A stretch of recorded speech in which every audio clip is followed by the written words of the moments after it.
سوال ہے کہ میت کو ثواب پہنچانے کے لیے قرآن خوانی کرنا کیسا ہے؟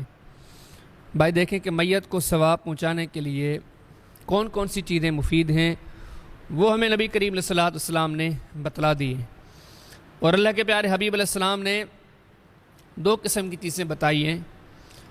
پہلی وہ چیزیں ہیں جو وقتی طور پر ہیں، یعنی کہ ایک بار کی جائیں گی یا دو بار کی جائیں گی، پہلی وہ چیزیں۔ اب جیسے بخاری شریف کے اندر آتا ہے کہ نبی کریم علیہ السلام نے فرمایا کہ اگر فوت شدگان پر میت پر حج تھا، وہ نہیں کر سکا، وفات پا گیا، آپ اس کو ثواب پہنچانے کی خاطر اس کی طرف سے حج کر لو۔ یا نسائی شریف کے اندر حدیث ہے کہ آپ اس کو ثواب پہنچانے کی خاطر اس کی طرف سے عمرہ کر لو۔ بخاری شریف کی یہ بھی حدیث ہے کہ اگر کوئی وفات پا گیا، اس کے اوپر نظر کے روزے تھے، رمضان کے روزے نہیں، فرضی روزے نہیں، اس بندے نے کوئی منت مانی تھی اور وہ منت کے روزے نہیں رکھ سکا، وفات پا گیا، تو نبی کریم علیہ السلام فرماتے ہیں کہ اس کو ثواب پہنچانے کے لیے آپ وہ منت کے روزے رکھ لیں۔ اب یہ حج، عمرہ، یہ منت کے روزے یہ وقتی طور پر عمل ہیں، آپ ان کو ثواب پہنچانے کی خاطر ایک بار کر لیں۔ یا نبی کریم علیہ السلام نے دوسرے وہ اعمال بتایا جو آپ پوری زندگی ان کے لیے کر سکتے ہیں، جا بجا کر سکتے ہیں، روز کر سکتے ہیں، بار بار کر سکتے ہیں۔ یہ مسلم شریف کی حدیث ہے کہ نبی کریم علیہ السلام نے فرمایا کہ ان کے لیے کثرت سے دعا کریں۔ فوت شدگان کے معاملات منقطع ہو جاتے ہیں، باقی جو بچتے ہیں ان میں سے ایک چیز یہ ہے کہ اس کی اولاد اس کے لیے دعا کرتی ہے۔ اب دعا کی کوئی ٹائم نہیں، کوئی قید نہیں، اب ہر وقت صبح شام چلتے پھرتے ان کے لیے دعائیں کرتے رہیں۔ یہ دوسری چیز یہ ہے کہ جیسے مسلم شریف کی حدیث ہے کہ نبی کریم علیہ السلام نے تعلیم دی کہ ان کی طرف سے آپ صدقہ کریں، صبح کریں، شام کریں، کسی تشہیر کے علاوہ آپ مسجد تعمیر کروائیں، روڈ تعمیر کروائیں، لوگوں کو کھانا کھلائیں، آپ خرچہ کریں، یعنی کہ دعا بھی کریں، اس کے ساتھ ساتھ اگر آپ مزید کرنا چاہتے ہیں ان کے لیے صدقہ کریں، خیرات کریں، خرچہ کریں۔ یہ بلکہ اگلی چیز جو نبی کریم علیہ السلام نے بتائی، جو سنن ابن ماجہ کی حدیث ہے کہ نبی کریم صلی اللہ علیہ وسلم نے ایک بیٹے کو کہا کہ انت و مالک لابیک، تو اور تیرا مال یہ ہے ہی تیرے والد کے۔ اب اس حدیث کی روح سے اگر اولاد نہ کوئی ارادہ کرے، نہ کوئی سوچے، بس نیکیاں کرتا جائے، بس ویسے ہی نیکی کرتا جائے، خیر خواہی کرتا جائے، لوگوں کی مدد کرتا جائے، یتیم و مسکینوں کی معاونت کرتا جائے، عبادات اذکار کرتا جائے، نیت بھی نہیں کی، ارادہ بھی نہیں کیا، لیکن اللہ کا دین کہتا ہے کہ آپ جو کرو گے، جتنا کرو گے، آپ جتنے نیک بنو گے، یہ سارے کا سارا سلسلہ آپ کو بھی اجر دے گا اور آپ کے والدین کو بھی۔ تو یہ عمل بھی نبی کریم علیہ السلام نے بتایا، دعا ہے، صدقہ ہے، یا آپ نیک بن جائیں۔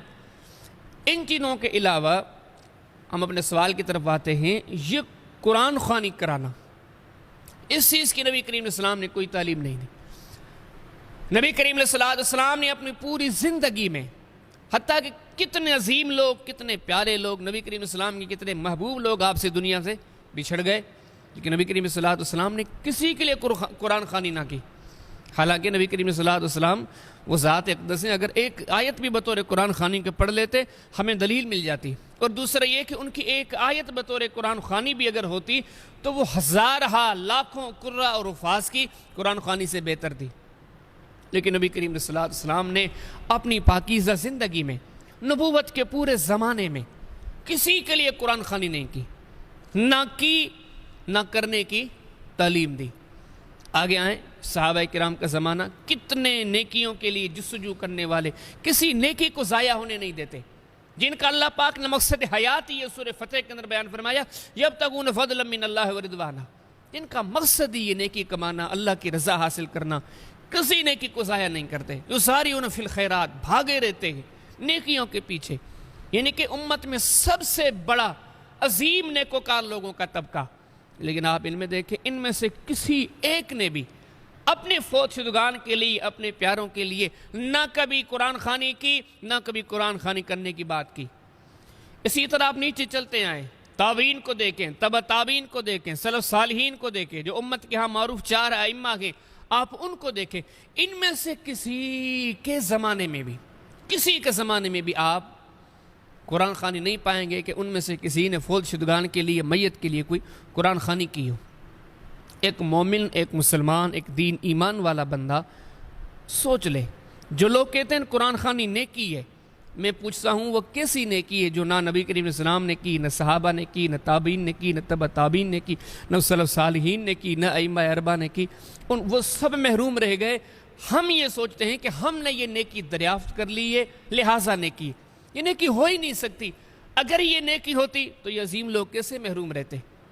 ہو ہی نہیں سکتا۔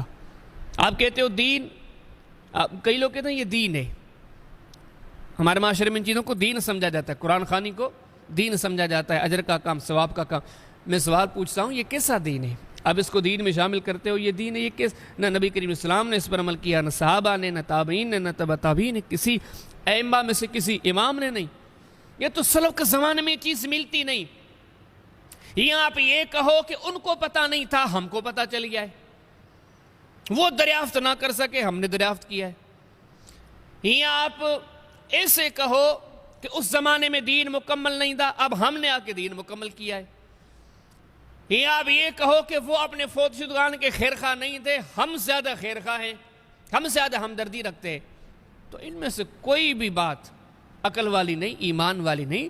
یہ آسان سا جواب یہاں سے یہ سمجھ میں آتا ہے یہ دین ہے ہی نہیں۔ اس کو دین سمجھنا، نیکی سمجھنا، اجر سمجھنا یہ غلط ہے۔ اور ہے بھی ہمارے خطے میں، پاکستان، انڈیا، بنگلہ دیش، آپ باہر جائیں، عرب کنٹریز میں چلے جائیں، دوسرے خطوں میں چلے جائیں، ہے ہی نہیں۔ اگر یہ دین ہوتا، دیکھو اذان پوری دنیا میں ہے، نماز پوری دنیا میں ہے، حج پوری دنیا میں ہے، عمرہ پوری دنیا میں، قرآن خوانی صرف ان 3 ملکوں میں ہے۔ آپ کو اللہ تعالیٰ تو گہرائی اس میں غور کریں، تھوڑا سمجھنے کی کوشش کریں۔ آپ مجھے بتاؤ اگر یہ دین ہوتا تو باقی خطوں میں بھی ہوتا نا؟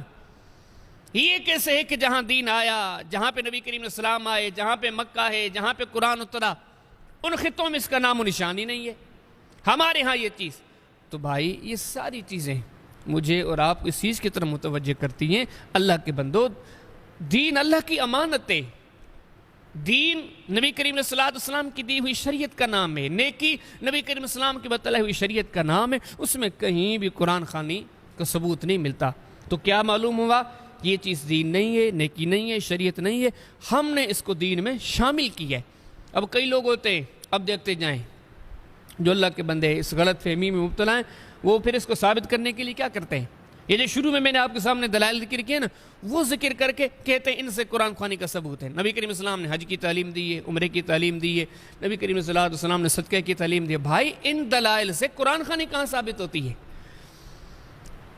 یہ تو ایسے ہی ہوا کہ آپ کہیں کہ رمضان میں روزے فرض ہیں، قرآن کی آیت پڑھیں یا ایھا الذین آمنوا کتب علیکم الصیام، پھر تھوڑی دیر بعد آپ یہ آیت پڑھیں اور کہیں کہ عمرہ بھی فرض ہے۔ کوئی پوچھے کہ عمرے کی فرضیت کی دلیل کیا ہے، آپ فرضیت میں روزوں کی فرضیت والی آیت پڑھ لیں۔ ہر بندہ کہے گا کہ اس آیت میں تو روزوں کی تلقین ہے، عمرہ کہاں سے آ گیا؟ تو ان دلائل میں کہاں قرآن خوانی کا تذکرہ ہے؟ پھر یہ دوسری بات بھی ہے کہ یہ دلائل نبی کریم السلام کے زمانے میں بھی تھے، صحابہ کے زمانے میں بھی تھے، تابعین کے زمانے میں، تبع تابعین کے، ائمہ کے زمانے میں، ان میں سے تو کسی نے اسے قرآن خوانی کی دلیل نہیں لی۔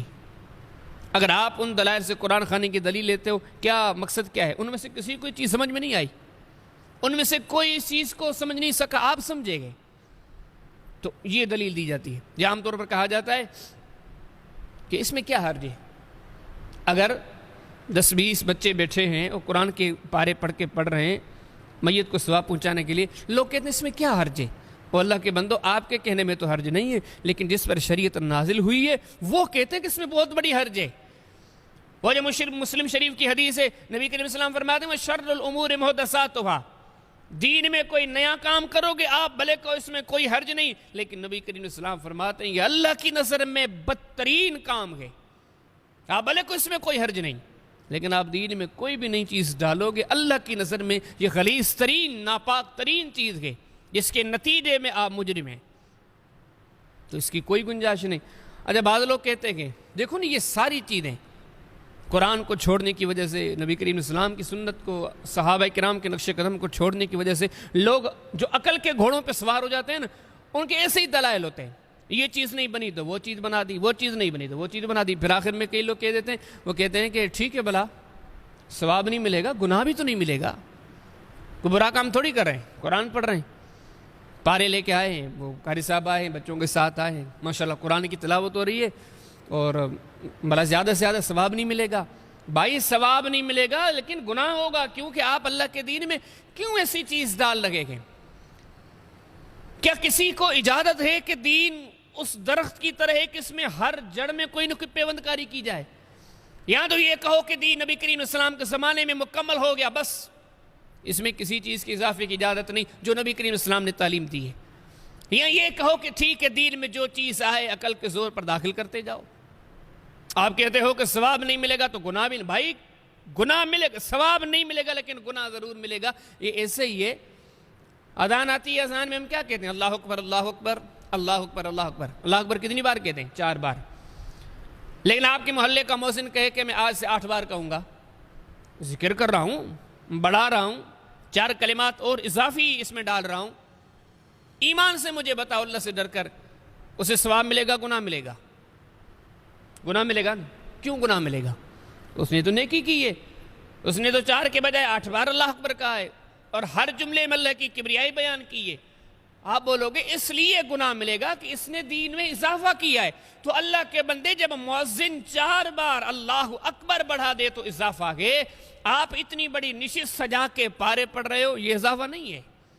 تو ان سارے حقائق پر غور کرے۔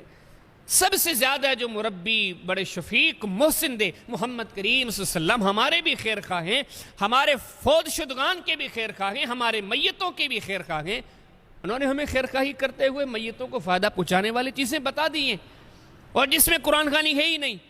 ہم جتنی چیزیں دلیل بنا کر اس چیز میں داخل کرتے ان میں سے کوئی چیز دلیل نہیں بنتی، بلکہ نبی کریم صلی اللہ علیہ وسلم نے تو کیا تعلیم دی ہے کہ سنو، آپ کو جو دین مل گیا اسی پر عمل کرو، ایسی چیزوں میں نہ پڑھو۔ جیسے مسلم شریف کی حدیث ہے، آپ نے فرمایا کہ من احدث فی امرنا ھذا ما لیس منہ فہو رد، اس دین میں جو بھی کوئی نئی چیز داخل کرے گا وہ مردود ہے۔ اللہ سے ڈر کر بتاؤ، کیا قرآن خوانی نئی چیز نہیں ہے؟ تھی صحابہ کے زمانے میں، تابعین کے زمانے میں، تب نہیں تھی تو پھر نئی چیز ہے، تو نئی چیز کے لیے تو نبی کریم صلی اللہ علیہ وسلم کیا فرماتے ہیں؟ مردود ہے۔ یہ بھی مسلم شریف کی حدیث من عمل عملا لیس علیہ امرنا فہو رد، آپ نے فرمایا دین میں جس نے کوئی ایسا عمل کیا جس کی ہم نے تصدیق نہیں کی، جو ہم نے نہیں بتایا، وہ مردود ہے۔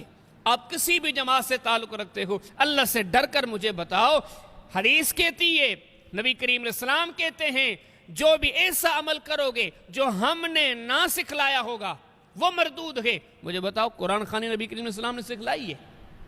نہیں سکھلائی تو مردود ہے۔ تو خلاصہ کلام یہ ہے کہ میرے محترم بھائیو، قرآن خوانی کی قرآن و سنت کے اندر نہ کوئی تعلیم ہے اور نہ ہی کوئی اجازت ہے۔ ان سارے حقائق کے کرنے کے باوجود بھی اگر کوئی کرتا ہے تو وہ یاد رکھے قرآن کے پیچھے نہیں چل رہا، حدیث کے پیچھے نہیں چل رہا، صحابہ کرام کے پیچھے نہیں چل رہا، تابعین، سلف صالحین، ائمہ کرام، ان میں سے کسی کے پیچھے نہیں چل رہا۔ ان حقائق کو جاننے کے باوجود بھی اگر کوئی قرآن خوانی کرتا ہے، یا اپنی عقل کے پیچھے چلتا ہے یا اپنے مولویوں کی عقل کے پیچھے چلتا ہے، اور ان دونوں کے نتیجے میں اللہ رسول کی تعلیم کو چھوڑ دیتا ہے، پھر وہ اپنے آپ ہی سے پوچھے کہ اپنی عقل پہ چل کر یا اپنے مولویوں کی عقل پہ چل کر اللہ رسول کی تعلیم کو چھوڑنے والا کبھی منزل مقصود پر نہیں پہنچتا۔ اللہ پاک نے فرمایا جو لوگ نبی کریم اسلام کا راستہ چھوڑتے ہیں اور اولین جو مومنین صحابہ کرام ہیں ان کا راستہ چھوڑتا ہے، نولیہ ما تولی، جہاں جائے سے جانے دو، لیکن یہ بات حق کی ہے ونصلہ جہنم، یہ جنت نہیں، جہنم جائے گا، وذات مزیدہ، اور یہ جہنم بڑی بری جگہ ہے۔ کہیں فرمایا کہ فَلْيَحْذَرِ الَّذِينَ يُخَالِفُونَ عَنْ أَمْرِهِ أَن تُصِيبَهُمْ فِتْنَةٌ أَوْ يُصِيبَهُمْ عَذَابٌ أَلِيمٌ۔ جو محمد کریم علیہ السلام کے طریقے کو چھوڑتے مخالفت کی راہ پر چلتے ہیں، انہیں ڈرنا چاہیے، آپ انہیں ڈرائیں کہ فتنوں میں مبتلا ہوں گے، مصیبتوں میں مبتلا ہوں گے، اگر یہاں نہ بھی ہوئے تو آگے ان کو اللہ کا عذاب ضرور پہنچے گا۔ تو بھائی یہ قرآن خوانی کرنا نیکی نہیں گناہ کا کام ہے، اللہ کی نافرمانی ہے، شریعت میں اضافہ ہے۔ جو اللہ سے ڈرتے ہیں، اللہ کے دین کو امانت جانتے ہیں، اللہ رسول کی تعلیم کو کافی جانتے ہیں، اللہ رسول کی تعلیم پر چل کر کامیابی کامرانی کا نظریہ رکھتے ہیں، ان کے لیے کافی ہے انہی اعمال پر اکتفا کریں جو رب اور اس کے رسول نے سکھلائے ہیں، اور ان سارے اعمال سے بائیکاٹ کریں جن کی تعلیم اللہ اور اس کے پیارے حبیب علیہ السلام نے نہیں دی۔ اللہ ہمیں بچنے کی توفیق عطا فرمائے۔